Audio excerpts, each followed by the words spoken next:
If we all believe that relationships are hard work, then this is what we are going to get. Words, the beliefs, the way we think is a very powerful approach to our reality. Several years ago, I said no to this paradigm and I started to invest really deeply in my relationship skills, understanding the underlying patterns, mechanics, blueprints, things at play. And oh my gosh, I realized that most of us invest more into our career than into our social skills. At that point, I had very clear we need something new. So 5 years ago, I founded Modern Couples, the antidote to couples therapy, because I believe that there is a group of people who wants to proactively learn these things much rather than wait until the shit hits the fan. There's a group of people out there, and you are probably one of them, and that's why you're here, who has no time for bad relationships. In this podcast, we talk about inspirational stories, role models, how to navigate the good, the bad, the ugly, and raise the bar, showing up for each other and for love. I speak with experts from different fields that potentially have never thought about how their expertise applies to relationships, but it does. And I share my own entrepreneurial journey. We talk about love, purpose, and growth. I invite you to listen up, not just with your ears, but with your heart. And share your aha moments, because that's what's going to rewire your brain to 10x your love. Inhale together through the nose. Lift the shoulders up to the ears. And exhale through the mouth and relax your shoulders. Shake any tension out through the arms and the hands. Trust that in the next 60 minutes, everything will flow what is meant to flow. And yes. Let's share some inspiring stories together. Yes. We are good. We are good. Welcome. Hello, Franzi. Hello, Ted. Good to have you here in my podcast studio. Thank you for having us. Yes. For today, it's a very special interview for me. I woke up and started to feel a different form of nervousness because today I have two friends here who are somewhat of, what I really want to see in Modern Couples. It's like my closest, most inspiring couple I have in my bubble. Yes. And I am so honored to bring somewhat of your story into the studio or into our interview space. And Franzi and I actually share almost a decade together, but it was an interesting pathway. Like we went to university together in Maastricht, and then our lifelines just were not the same in a sense. Like we met at university, but we had different lives. And there was a moment, and I do not remember what it was, but all of a sudden on social media, we reconnected. I saw the wedding picture. I got like a glimpse of the story, and here and there I would see like little peaks of how your life would unfold. And I witnessed, living in the US and moving to Germany together, the journey of starting the somatic coaching business. So I more, saw your life. And Ted, I met you for the first time, last year. It was 2 years ago in Germany, very briefly, but actually just here in Ericeira. And That's right. I was so curious to meet the partner who is there and, discover more of what you built together. So to introduce you, we have Franzi, somatic leadership coach, working with individuals, but also with groups. And I see you as a visionary, as an athlete, inspiring as a mom, as conscious parenting inspiration for me. And we have Ted, serial entrepreneur and coaching high performers. For me, I always saw you as the rock in the family, the enabler to make things come true for all of you. Both of you share the athletic dynamics, the inspiration, the ambition in life, and you have 3 boys together. So parenting takes up a big space in your life, and at the same time, there's multiple, business conversations, business things happening for the two of you. So, a lot to touch up on today. Yeah.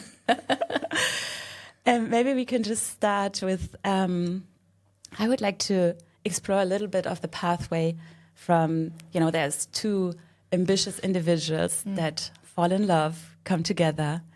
And I mean, now it's like years later, how did you navigate the world of individual goals and ambitions, merging somewhat together, creating, a life together that has also changed over the course of time, where you lived and what you built, but maybe even going back a little bit, like what has helped you bring the individual goals to a shared life vision?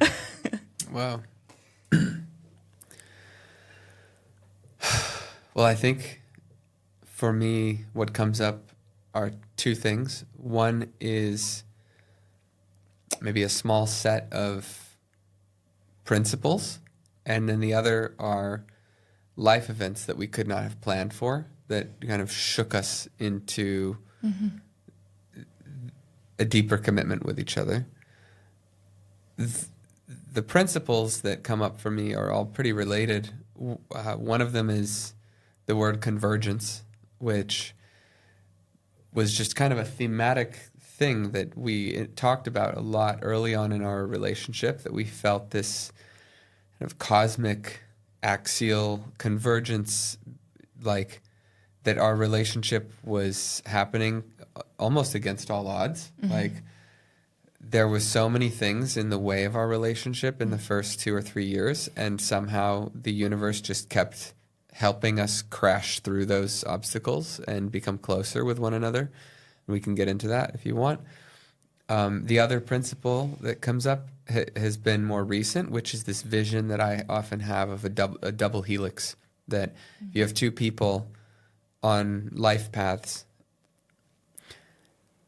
often what will happen is they meet, they form a pair bond, and then one person gets into a medical school in this place, and the other person decides she wants to be an actor and go to that place, and then the one person's parents have a vision for how their life should go, and they think that they need to please their parents, so they make this set of decisions, and then but you don't understand, and then they end up having this divergent, opposite of convergence, this divergent thing where the way in which each individual wants to grow necessitates, or so they think, necessitates that the relationship develops a chasm.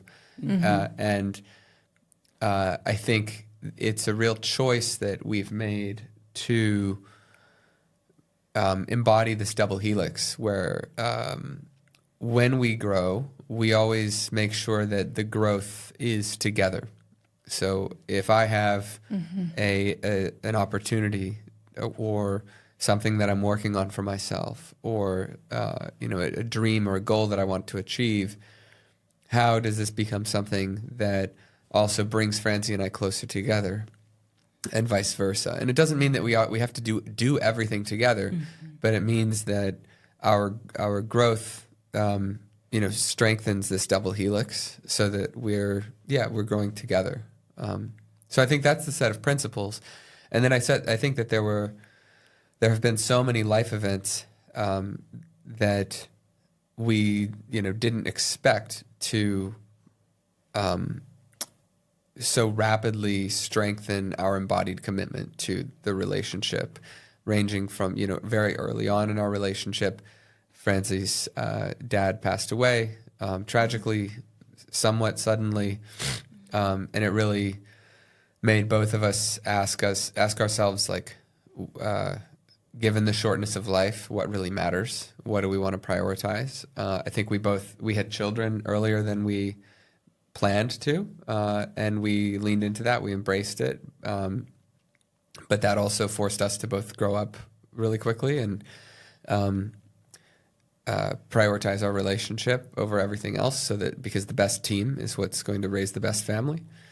And then I think we've had, because of the nature of us both being young, both being entrepreneurial, becoming parents sooner than we planned, and also navigating several pretty tragic circumstances very early in our relationship, we, I think, we continued to face a higher concentration of obstacles, visa, immigration stuff, visa stuff, new jobs, career pivots, things that people normally do on their own without children in their 20s. we did it all together like while raising a family. Mid-20s. In our mid-20s. And so, that you have two choices when you're faced with that. You either, break down and the team falls apart, or you say, hey, like, us being an amazing team is the only thing that's going to get us through this. Mm-hmm. And so what do we need to do to make that happen? Mm-hmm. There's an element underneath the surface, almost somatically, I think, that I think we both had to experience too. We also went through loss of trust in each other right after my father passed away because of an affair that I had during that time. And I came out clear and open to Ted, and he actually apologized to me that he for not being able to give me that sense of safety and belonging that I needed during that time. And coming from a family where there was a lot of drama, I think that for me was such an opening. It was almost like a completely new horizon that a man could see me that way, that I could be perceived that way, that I'm not broken. And so that was massive. Then there was a moment in your Chicago apartment, in your empty Chicago apartment on the floor, earlier, before my father passed away, where Ted shared with me that his biggest ambition in life is to make an impact and grow this company that he was building at the time. And I said, what are you most afraid of? And he said, missing an opportunity. And I said to him, what if we are the opportunity right now? And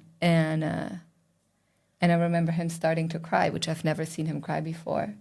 Ted is generally used to be someone who didn't cry a lot. And that was like really, that was like our shared opening. I think this sort of like, there was like a huge somatic opening for both of us, of just sort of like, wow, like we're holding a potential shared world in our hands right now. And is this an opportunity? And somehow, through all of the beautiful and tragic moments that we experienced with each other early on, we had this, we always say this at home, like we had this moment of, and continue to have moments of deep belief. We don't always necessarily trust everything that the other person does, which I think is actually really normal. Like, I think we all go through stages of growth that are perceived by the other one of like, what is happening with that person? I love her, I love him, I have deep respect, but like, I cannot fathom what's happening right now. And to still hold that belief that this person is the best person you know. That this person is your person, that this person is someone that you want to go through life with. And it's bigger than trust. There's something bigger than trust, because there were many reasons why we should have not trusted our path, our convergence, our relationship early on. Totally. But there was a deeper, almost cosmic, I think we didn't have that language early on, but like almost cosmic belief in what would unfold. And so against all odds, we're in this incredible relationship with each other, and can give that to our children too. You give that to your children, you give that to the people around you, to the community that you both have. Like, I see them right by your side, a community that you have through your businesses that loves reading your stories, hearing about your shares on social media and LinkedIn. It's like the community is in awe with also witnessing the ups and downs that you go to, because even here, like, you share very personal moments, but you give context to everyone on how to navigate through it. You think outside of the right and wrong, drama and breakup. There is this commitment to alive together. And you don't shy away of difficult decisions, which is something where I feel everybody is drawn to, of like, oh, wow, in a world full of opportunities, how do you make it work? 3 kids, and really showing and letting us all feel and see the love and commitment that is there. You are not, giving up the love partnership in order to raise the children or show up in business. How do you make it work to have these many hats of, all under the probably the head of we are a team together, but how do you make it work to show up for each other, for yourself, but especially also for the children, for your clients, your community? There are so many people that you inspire, and you seem to have time for, for all the things. You are just navigating in so much grace. I can say that because I witness it now. Thank you. And I do see that it has a price here and there, right? Like I do see there is this, but when you show up, you are there, present, focused, and it seems like you never say, I don't have time for this. It's like, if it's a priority, I have full time for it. What's the price that you notice? I think sometimes it is, let's say, potential lack of energy, like the body not getting, let's say, the sleep it needs, or, where somebody else would be like, no, I need that sleep, I need that.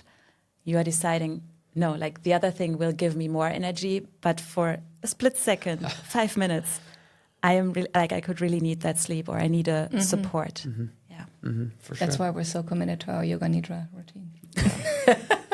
She leads the way on rest. I start my day that way. Yoga. There's no day where I don't start my day with the yoga nidra. Can I say something first, or you feel eager?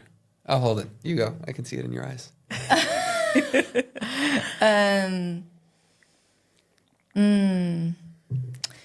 I think this might be just the way I'm constituted. But for me, love doesn't just happen in the bedroom. Love just doesn't happen when we hug or kiss or have sacred time with each other or can be on a weekend away from the kids.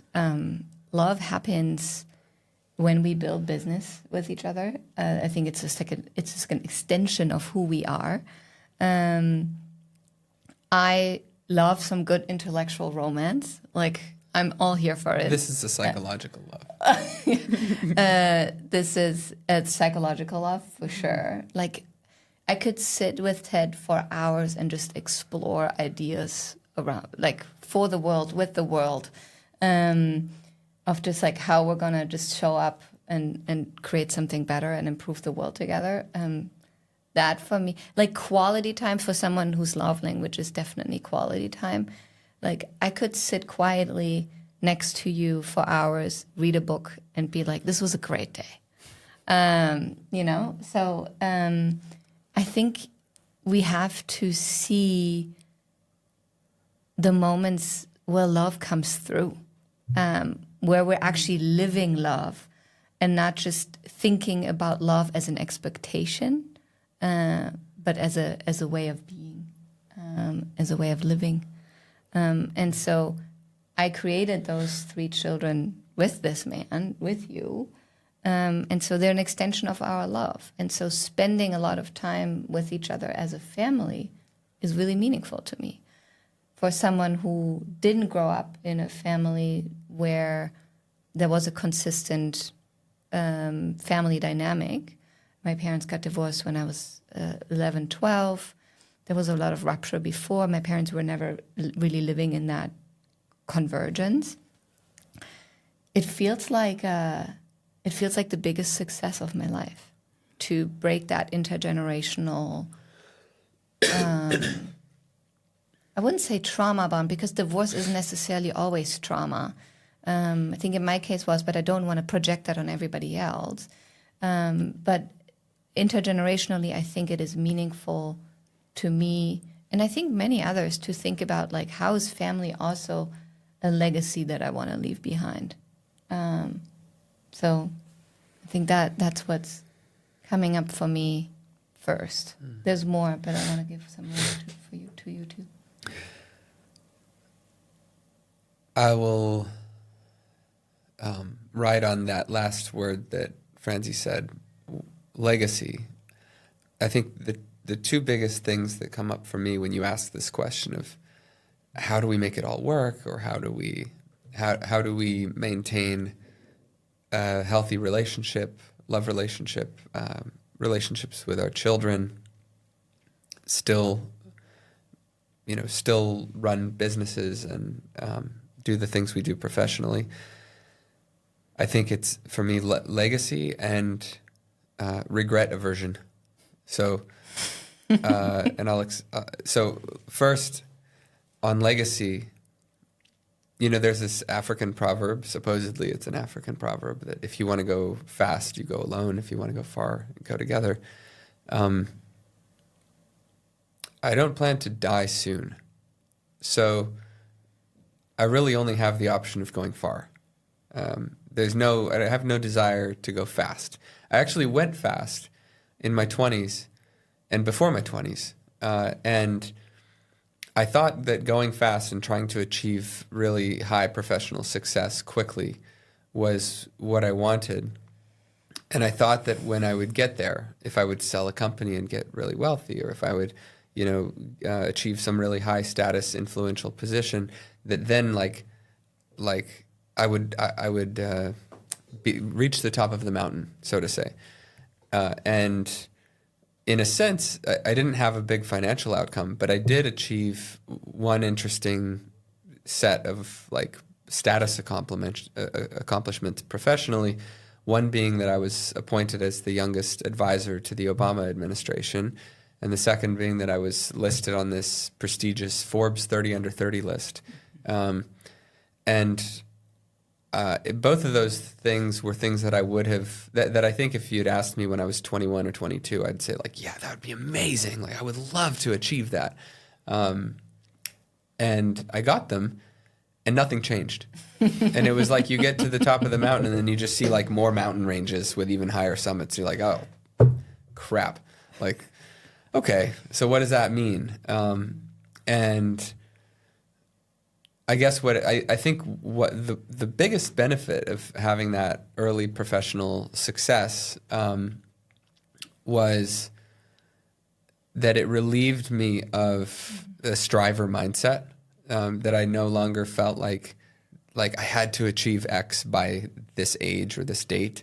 And it helped me start thinking much more in terms of long-term legacy and what kind of legacy do I want to leave behind? Now, what's cool about having a family, especially when you marry another ambitious person, and not ambitious in the sense of I want to be a billionaire or I want to become a high-ranking politician, but ambitious in the sense of I want to have a grand positive influence in the world.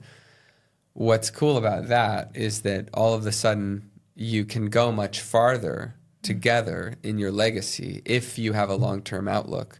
And you're planting and sowing seeds every day by living your core values and giving as much as you can.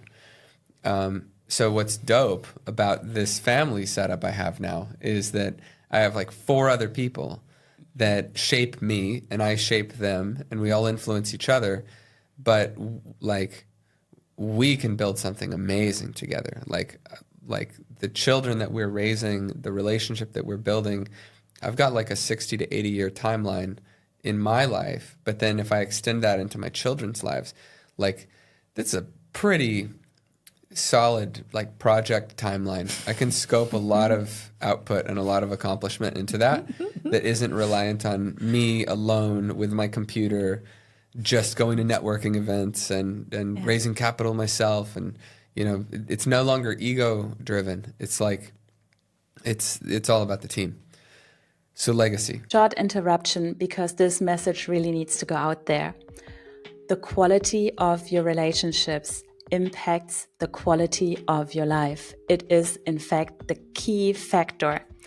And here we are, fearing and shying away from commitment, shying away from the emotional work, when really this is what distinguishes us from the machines. Embracing emotions and learning how to embrace differences. So modern couples what started out as this small coaching business has turned into a university, or I like to call it a universe. It is the place where ambitious leaders can upgrade their relationship skills up front. It is the place where couples turn to when they wonder, should I stay? Should I go? Where we explore, if necessary, the graceful path of uncoupling. And it is also the place where we newly introduce bespoke matchmaking for ambitious individuals. If you are interested in any of that, because really every phase of life is an opportunity to grow your relationship skills, check out modern-couples.com. Once a month, there is a free masterclass where you can meet me, where we can connect, as well as if you like more the one-on-one approach, there is a limited amount of free discovery calls. See that you can get hold of one of them, and I hope we get to connect. I look forward to elevating your relationship. And then the other part, I think, is regret aversion. And what I mean with that is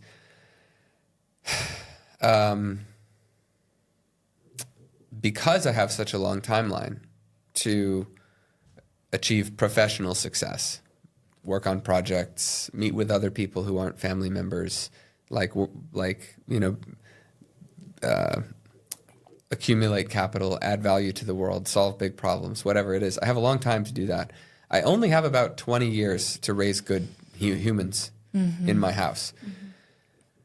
And so it doesn't mean that my career is completely on the back burner, but what it does mean is that I will always put my children and my relationship first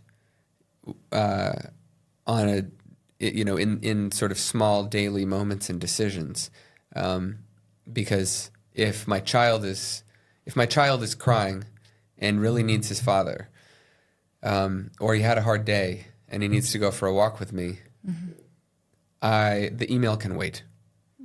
I can send the email an hour later. I can send the email after he's in bed, but he can't wait. He will remember this every day. There are like opportunities to create formative moments in that child's life, and those moments will have reverberating echoes for decades to come. And the same is true in our relationship. If there have been countless moments where Franzi has woken me up at 2 in the goddamn morning and had some bonkers idea 2 days before her period that is just like that. It's my wisdom here. It is the wisdom. It is the wisdom. Yeah. The wisdom is just wrapped up in crazy wrapping paper. Yeah. And I am so not ready to receive that wisdom in that moment. But I know that it's important to her to have some canvas to express it onto. And so I listen, or I try to. I'm not always good at it, but I try to listen. And then usually it's pretty generative. Usually something really powerful comes out of those kind of seemingly crazy moments that she wakes me up to share. And I usually don't regret waking up for it, even if it disrupts my sleep or whatever. We usually come together better for it. Now, do I wish she would work on maybe like writing it down and waiting a couple hours? Yeah, I do. But she's gotten better at that as well. It's coming along. It's all work in progress. Yeah. So even for her, it's like I could, now is the moment. The email can wait. I can take a nap later if it's truly urgent. If it feels like this is the only chance she's going to get to express something really important as the matriarch of our family, because the rest of the day is going to be interrupted with work and children and all the other stuff. That's the thing sometimes, right? That's the thing like always. The big things come up at you can't plan for them. crazy hours because the day is full. You always have to be ready for the conversation. But it's I don't know. There's something so rich about it. There's something so like fun about it. Her perspective is contagious.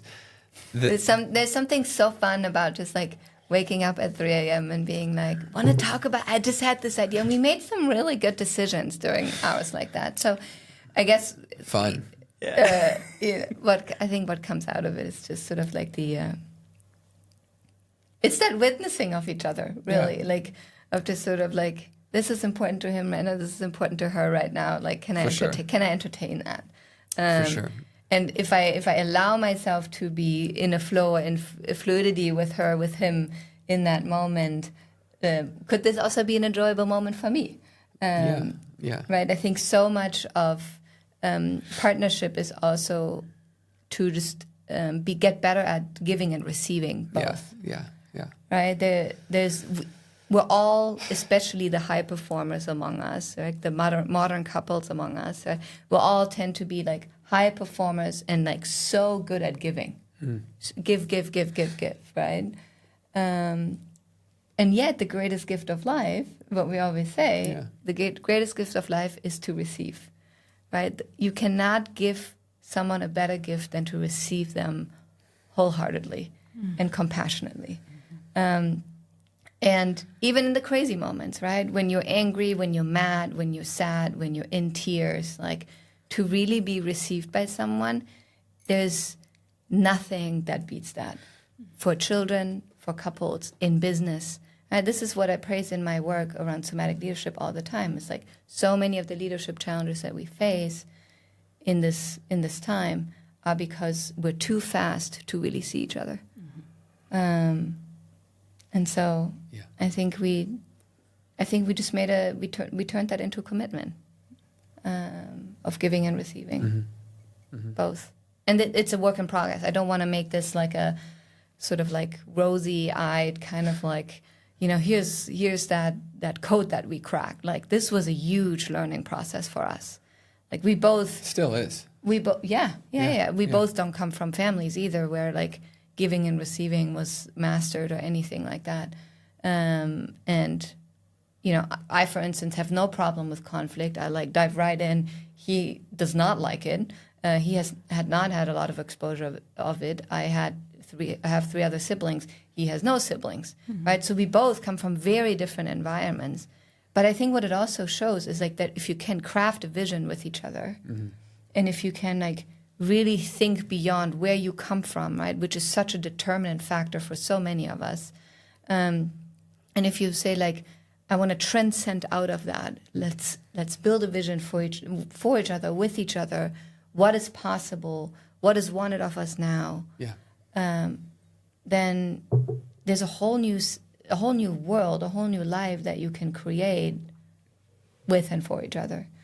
That is not marked by all of the conditioned tendencies, right, that we have because of where we come from, what we experienced, who we are, all of those kind of things. And I think in many ways we got really lucky on a cosmic level to have met each other and to explore a love like that. And that it's possible. And I hope we get to share that with many others throughout our lifetime.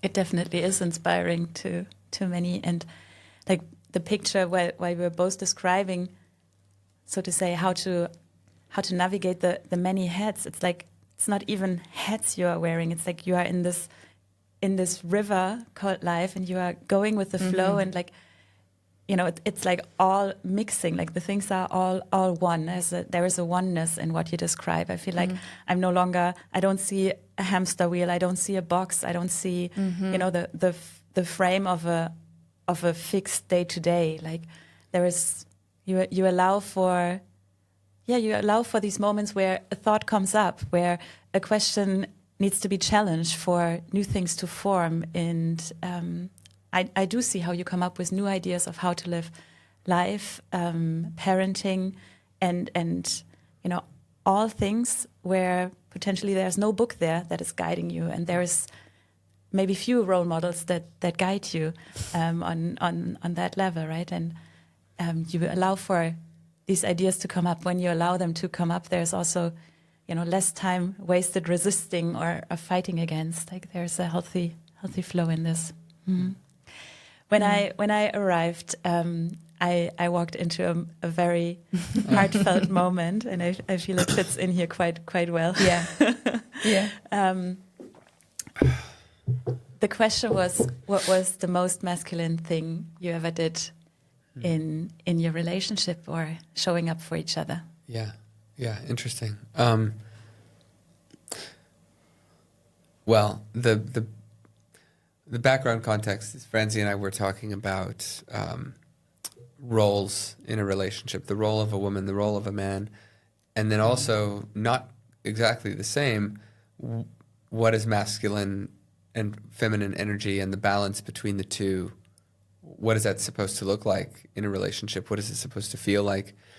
And so Franzi was saying that she felt like one of the times in our relationship when I was holding or carrying the most masculine energy was earlier in our relationship, when I had my own company, when I was flying around a lot, when she was primarily with our firstborn baby son, when I was determining where we were moving, where we were living, making a lot of these kind of more directive decisions for our family, and she was carrying the brunt of the emotional labor in our family and household. She was like, yeah, you were like really carrying a lot of masculine energy. And then I said, it's interesting because for me in that, like, I think that the masculine energy I was carrying in that phase of life is quite minuscule compared to the amount of masculine energy I was carrying in a later phase of our relationship, where you didn't perceive me as nearly as masculine. And most of the world would probably not have viewed what I was doing as half as masculine as what I was doing before, when I was this gallivanting CEO.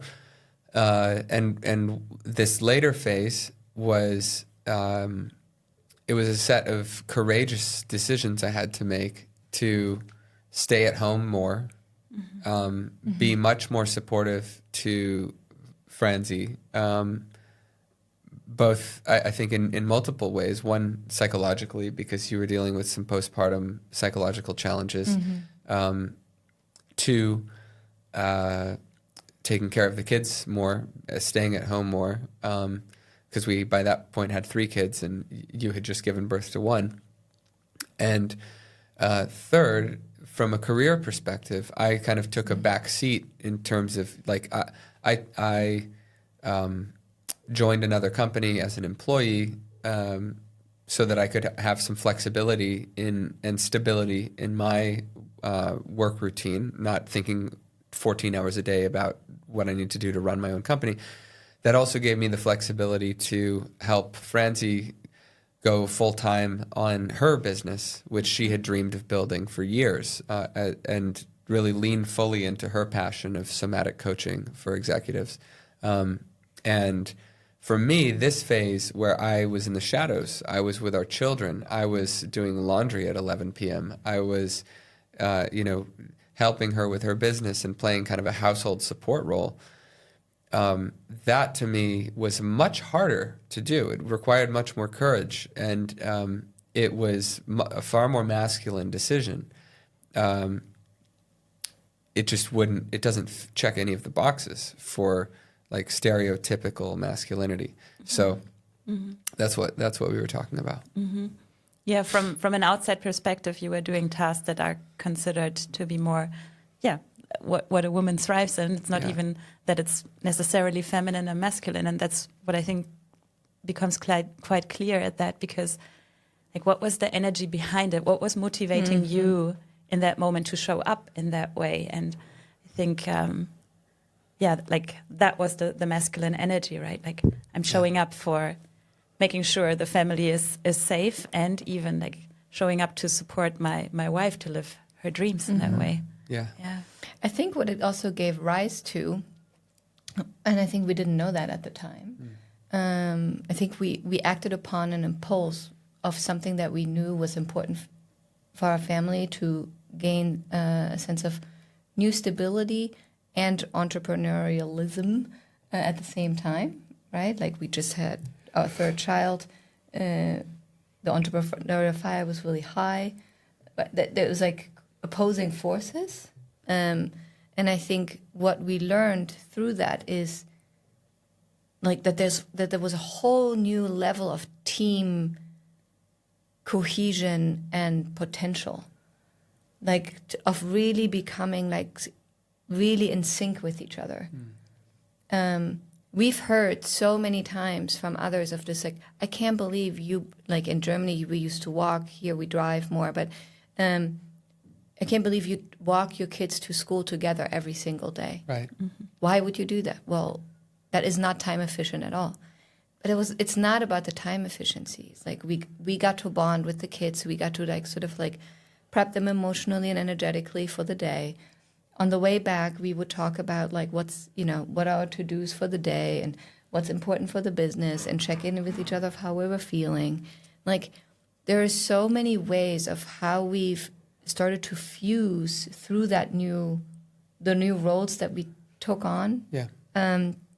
That we didn't know were possible. And I think if I would now go out and say like, what the biggest lesson of that is to just not be afraid of just becoming, we talk a lot about in our generation in particular, I find a lot about like healthy attachment and unhealthy attachment and, and all of this kind of stuff. And it's like, I think I would say like, before you look into all the books of what healthy and unhealthy attachment looks like, try to find that out for each other first. Like have your own sort of like feeling into that and then iterate and reverse and, talk about it again. It's like, does this feel good? Does this feel good? No, okay, let's do something else. But like for us, this was really healthy attachment, even though we are still doing a lot with each other, a little less than we used to. But like we partially were fused onto each other because it was such an intense period of our time,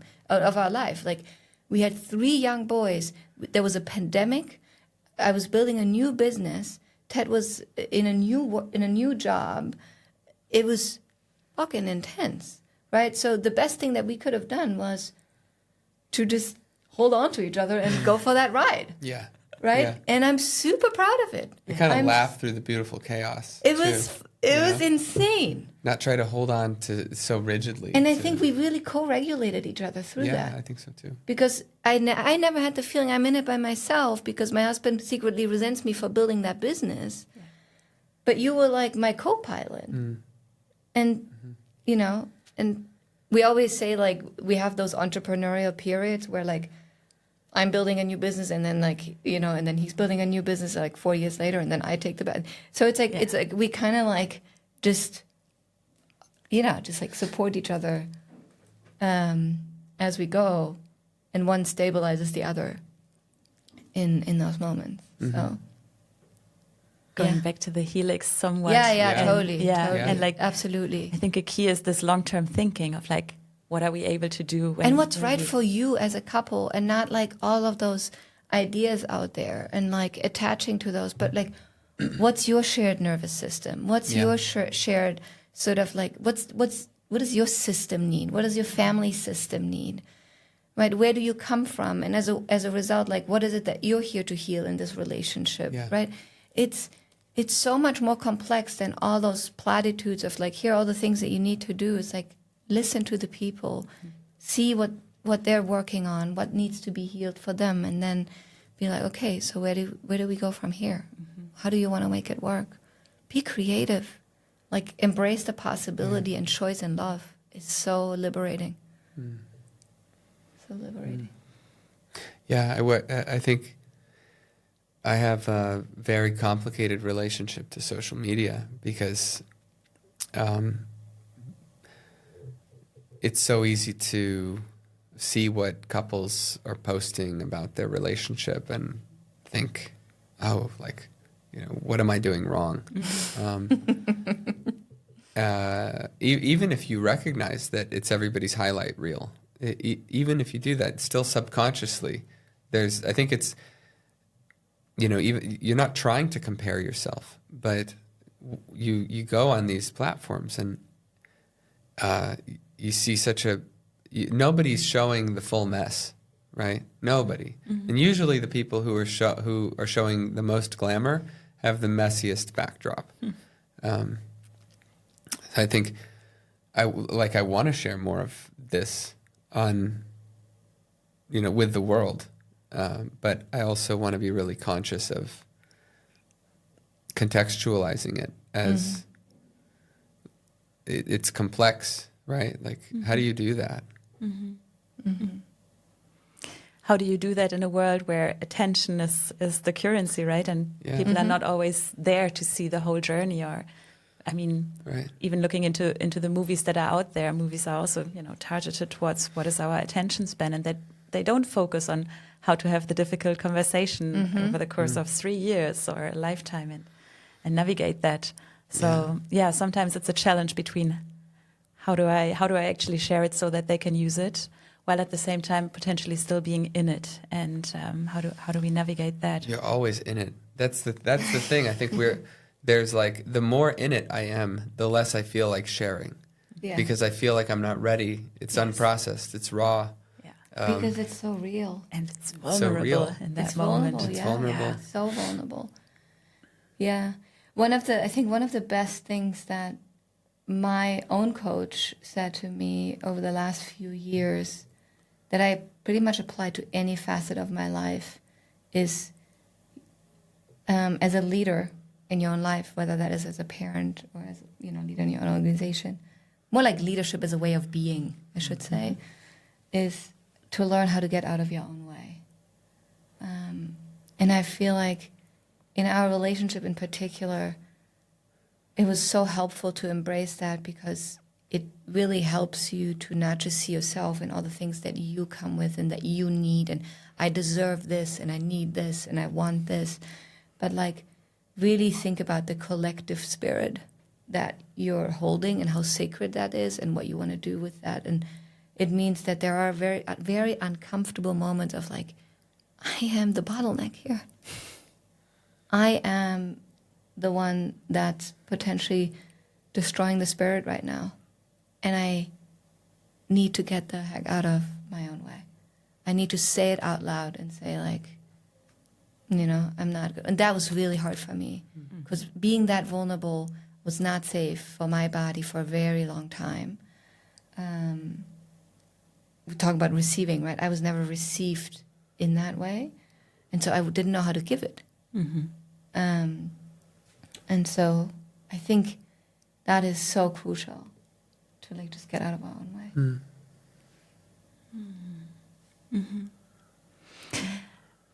Coming somewhat to an end of the interview, I would like to see, an hour goes so fast. I would like to see, so you are in it right now. I would like to explore a little bit more of like, what is the current challenges or topics you are handling right now? Like, what is of interest to you in the here and now as couple that just moved to foreign country, navigating the world of 3 boys, also going to new school, new setting, new people, foreign language. And again, the multitude of how do we show up for each other, for the team. What is something that is currently on your mind that you are tackling? How much time do we have? And you don't need to have resolved it yet, right? Like No. I think there's a lot of a lot of unresolved things, like in process, in progress, kind of things happening right now. VIP. Right. I think for me, I still am integrating that everything that we are currently experiencing is based on choice, and that it's all happening for me. Sometimes our life is so fast and rich and vivid and intense, and it really helps me. I said at the beginning, like I am a avid yoga nidra morning person. Like those moments in solitude, even if it's just 15 minutes or so, really help me to zoom out and regain that like knowing and strength that this transition is happening for us, and that I'm actually creating a whole different branch in our family tree right now. around like where this family is going to go and what the lives are that we're going to live and how our children are going to grow up. And there's grief involved because I think, I'm also holding on to like, will my kids ever experience the childhood that I had with all the like beautiful nostalgia that there also is, right? And so there's a bit of a letting go and a grieving, and in order to make space for the beauty that we are embracing. There are many reasons why we left where we are or where we were, whether that is in the States or in Germany. And I need to remind myself more often that all of this is choice, and that all of this is my life, and that I'm in the cockpit, and that I'm embracing all of this. And that I have an amazing co-pilot that I can wake up at 3 a.m. and talk to about it. Yeah.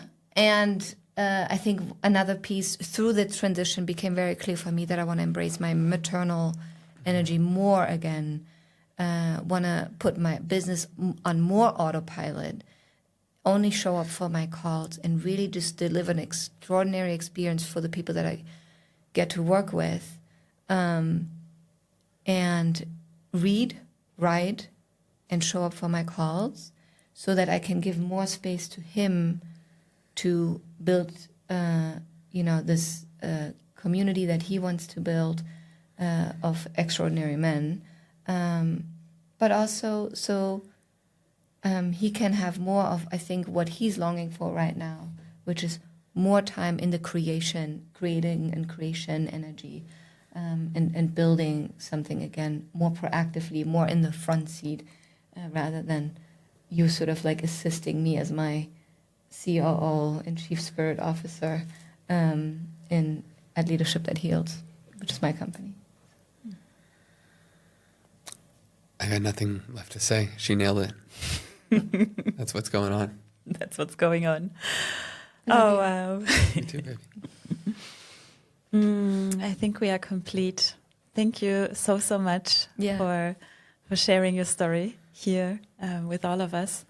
I am so excited to still see you around and to spend time with you. Every Tuesday. Tomorrow night. Tomorrow night. Bringing the family vibe back. Yeah, it's amazing. Thank you. Thank you. Much love. Imagine a world where emotional mastery, relational support, and inner work come before heartbreak, resentment, divorce, reactivity. And you know what increases the odds of your 10x kind of love? Taking people along, sharing this with the people that have the biggest influence on you. If you like this podcast, please subscribe to my channel and share it with one or the 5 people that have the biggest influence on you and that deserve the 10x kind of love. Let's raise the bar stronger together.